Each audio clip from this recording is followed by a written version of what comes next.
गंगा नदी के बढ़ते जलस्तर के चलते वाराणसी में हालात लगातार खराब होते जा रहे हैं। वाराणसी में गंगा नदी खतरे के निशान को पार कर चुकी है और इसका पानी तेजी से बढ़ रहा है। वाराणसी में गंगा और वरुणा नदी के किनारे बसे हजारों घरों में बाढ़ का पानी भर गया है, जिसके चलते लोगों को काफी दिक्कतों का सामना करना पड़ रहा है। प्रशासन लगातार हालात पर नजर बनाए हुए हैं और बाढ़ प्रभावित इलाकों में लोगों तक मदद पहुंचाने की कोशिश में लगा है।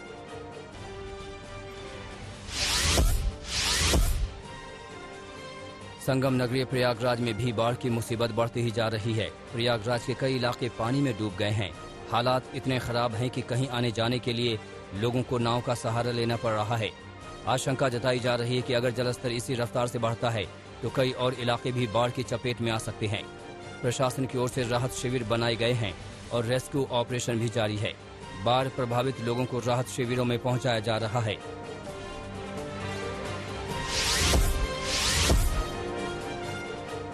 यूपी के चंदौली में भी गंगा नदी ने अपना रौद्र रूप दिखाना शुरू कर दिया है।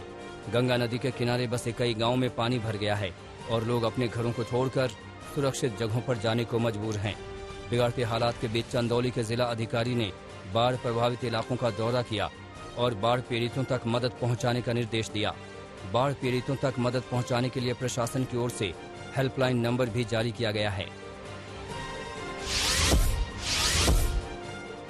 यूपी के मिर्जापुर में बाढ़ का कहर बढ़ता जा रहा है। सबसे बुरा हाल मिर्जापुर की चुनार तहसील का है, जहां के कई गांव पानी से घिरे हैं।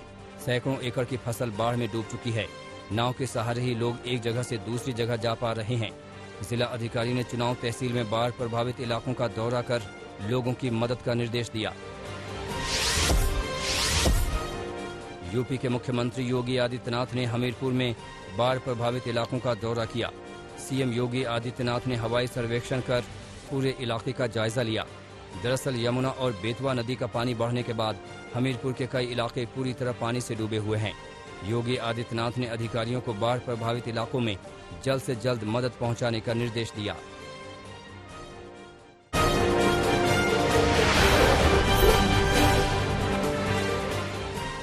आज ओबीसी आरक्षण संशोधन बिल राज्यसभा में पेश किया जाएगा। राज्यों को ओबीसी आरक्षण की सूची तैयार करने का अधिकार देने वाला बिल मंगलवार को लोकसभा से ध्वनि मत से पास हो गया। 127वां संविधान संशोधन बिल लोकसभा में मत विभाजन के जरिए पास हुआ। इस बिल के पक्ष में 385 वोट पड़े, जबकि विरोध में कोई वोट नहीं पड़ा।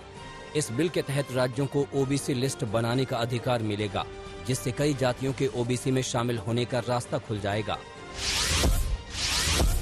कृषि कानूनों के विरोध में मंगलवार को राज्यसभा में जोरदार हंगामा हुआ। राज्यसभा के भीतर कई विपक्षी सांसद अपनी अपनी कुर्सी छोड़कर इकट्ठा हो गए और उन्होंने कृषि कानूनों के खिलाफ जमकर नारेबाजी की। विपक्षी सांसदों ने कल बुक को फेंक दिया और टेबल पर चढ़कर जमकर हंगामा और नारेबाजी करने लगे। संसदीय कार्य मंत्री प्रहलाद जोशी ने सदन के भीतर हुए हंगामे को असंसदीय और अमर्यादित बताया। आरएसएस के सर कार्यवाह दत्तात्रेय होसबोले ने कहा है कि संघ आरक्षण का प्रबल समर्थक है। जब तक समाज में असमानता है, तब तक आरक्षण जारी रहना चाहिए। उन्होंने कहा, ये सकारात्मक कार्रवाई का एक जरिया है और इसे तब तक जारी रखना चाहिए जब तक समाज का एक विशेष वर्ग असमानता का अनुभव करता है। दत्तात्रेय होसबोले ने ये बातें makers of modern Dalit history नाम की किताब के विमोचन के मौके पर कही।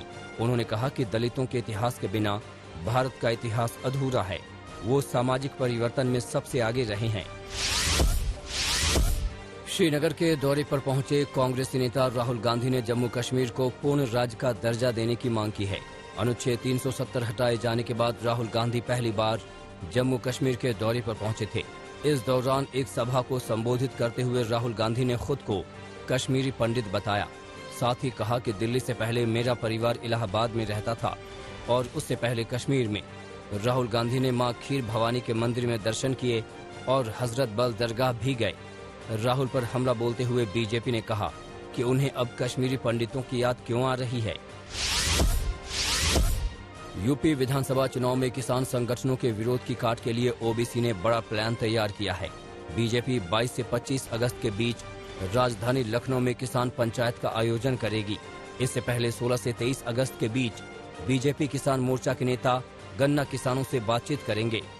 किसान पंचायत आयोजित करने की जिम्मेदारी बीजेपी किसान मोर्चा के प्रदेश अध्यक्ष कामेश्वर सिंह को दी गई है। बीजेपी ने जितेंद्र सिंह बबलू को पार्टी से निष्कासित कर दिया है। बीजेपी ने ये कार्रवाई रीता बहुगुणा जोशी की ओर से नाराजगी जताए जाने के बाद की। जितेंद्र सिंह बबलू 4 अगस्त को ही बीजेपी में शामिल हुए थे। वो साल 2009 में रीता बहुगुणा जोशी के घर में तोड़फोड़ और आगजनी के मामले में आरोपी हैं। जितेंद्र सिंह के पार्टी में शामिल होने के बाद रीता बहुगुणा जोशी ने नाराजगी जताते हुए राष्ट्रीय अध्यक्ष जेपी नड्डा को पत्र लिखने की बात कही थी।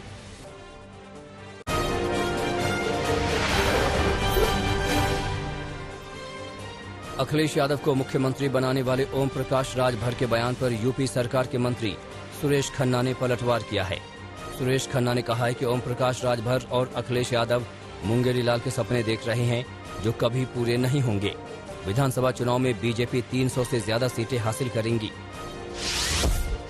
300 के पार सीटें आएंगी और सपने देखना बुरी बात नहीं है, लेकिन सपने जो हैं मुंगेरी लाल के सपने केवल सपने रहते हैं।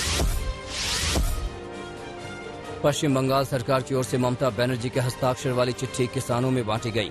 इस चिट्ठी में दावा किया गया है कि बंगाल सरकार की कृषक बंधु योजना केंद्र सरकार की पीएम किसान सम्मान योजना से ज्यादा अच्छी है और पीएम किसान योजना का रुपया भी बंगाल सरकार की बदौलत ही किसानों को मिल रहा है।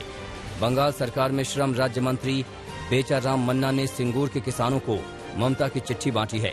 बेचाराम मन्ना ने इस मौके पर आरोप लगाया कि केंद्र सिर्फ बीजेपी के कार्यकर्ताओं को किसान निधि योजना के रुपए दे रही है।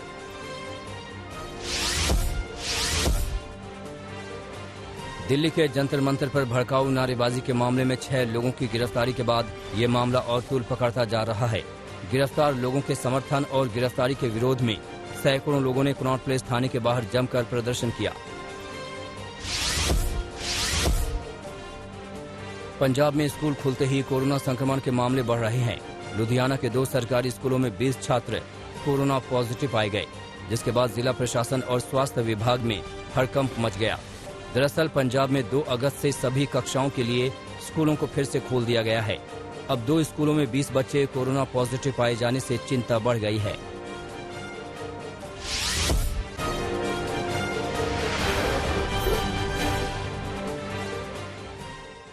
यूपी के बाराबंकी में 2 दिन पहले हुई बीजेपी नेता की हत्या के मामले में पुलिस ने बड़ा खुलासा किया है। पुलिस के मुताबिक संपत्ति के लालच में बीजेपी नेता के बहनोई और भांजे ने मिलकर हत्या कराई थी। पुलिस ने 9 लोगों को हत्या के मामले में गिरफ्तार कर लिया है। मामला सुबेहा थाना क्षेत्र का है। बीजेपी नेता की हत्या 8 अगस्त को हुई थी। पुलिस आगे की तहकीकात कर रही है। दिल्ली से सटे गुरुग्राम में बाउंसर की नौकरी करने वाले एक शख्स की गोली मारकर हत्या कर दी गई। मामला गुरुग्राम के सेक्टर 56 का है। जानकारी के मुताबिक बाउंसर एक अहाता में काम करता था। अहाता के मालिक से उसने अपनी पगार मांगी थी, जिसके बाद दोनों में झड़प हुई थी। इसी झड़प में अहाते के मालिक ने बाउंसर को गोली मार दी, जिससे उसकी मौत हो गई। पुलिस ने आरोपी को गिरफ्तार कर लिया है और रिवॉल्वर जब्त कर ली है। गुरुग्राम में छेड़छाड़ से तंग आकर एक नाबालिग ने खुदकुशी कर ली। मामला गुरुग्राम के पटौदी इलाके का है। आरोपों के मुताबिक रोहित नाम का एक लड़का नाबालिग छात्रा को स्कूल से आते जाते छेड़ता था और परेशान करता था। छात्रा के परिवार वालों ने इस बात की शिकायत भी की थी, मगर आरोपी ने लड़की को बदनाम करने की धमकी दी थी। इन्हीं बातों से परेशान होकर छात्रा ने पंखे से लटक कर खुदकुशी कर ली। पुलिस आरोपी की तलाश में जुटी है। यूपी के समस्तीपुर में छात्राओं से छेड़खानी करने वालों को रोकने पर उपद्रवियों ने जमकर बवाल काटा। उपद्रवी कोचिंग सेंटर में घुस गए और जमकर मारपीट की। उपद्रवियों ने छात्र छात्राओं को पीटा और कोचिंग के अंदर छात्राओं से छेड़खानी की। आरोपियों ने यहां जमकर तोड़फोड़ भी की, जिसके बाद पीड़ित छात्र छात्राओं ने सड़क पर प्रदर्शन किया और न्याय की मांग की। वहीं पुलिस ने कहा है कि आरोपियों के खिलाफ कार्रवाई की जाएगी। नोएडा पुलिस के हत्थे एक ऐसा जालसाज चढ़ा है जो पुलिस वाला बनकर लोगों से पैसे वसूलता था। मामला सेक्टर 39 थाने का है। पुलिस के मुताबिक जालौन का रहने वाला शख्स नोएडा में वर्दी पहनकर खुद को क्राइम ब्रांच का पुलिसकर्मी बताता था। पुलिसकर्मी होने का रौब डालकर ये लोगों को डरा धमकाकर वसूली करता था। पुलिस ने आरोपी को गिरफ्तार कर जेल भेज दिया है।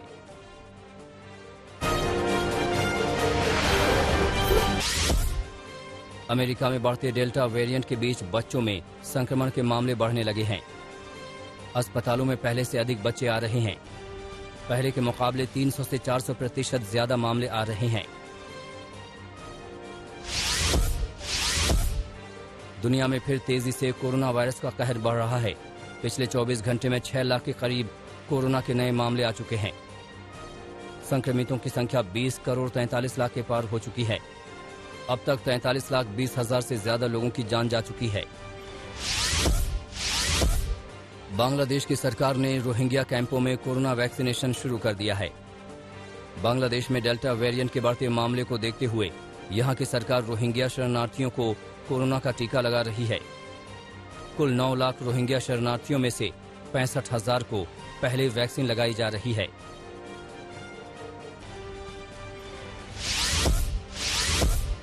ऑस्ट्रेलियाई शहर सिडनी में बढ़ते कोरोना मामलों के बीच बड़ी संख्या में पुलिस लॉकडाउन नियमों का पालन करा रही है। पिछले 6 हफ्तों से ऑस्ट्रेलिया के सबसे बड़े शहर में लॉकडाउन लागू है।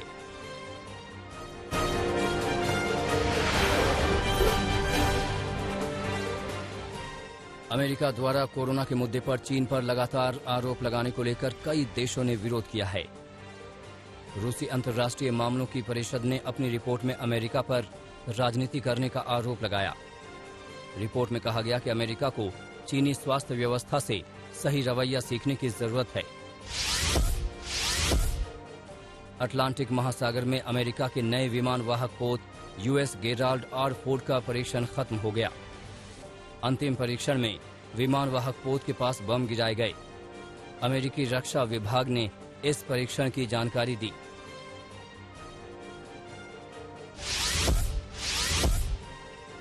ग्रीस के जंगलों में 5वें दिन भी आग का तांडव जारी है। हेलीकॉप्टरों से आग बुझाई जा रही है। जंगलों में लगी आग के चलते कई घर तबाह हो गए हैं। सैकड़ों जंगली जानवरों की मौत हो गई है। जापानी द्वीप नाओशिमा में जबरदस्त तूफान आया। तूफान के चलते कई जगहों पर पानी घुस गया है। किसी के हताहत होने की खबर नहीं है। बार्सिलोना के कैंप नो स्टेडियम से लियोनेल मेसी की तस्वीर हटा दी गई। मेसी का बार्सिलोना फुटबॉल क्लब से 21 साल का पुराना साथ खत्म होने की खबर के बाद ये तस्वीर हटाई गई। लियोनेल मेसी 21 साल तक बार्सिलोना फुटबॉल क्लब की ओर से खेले।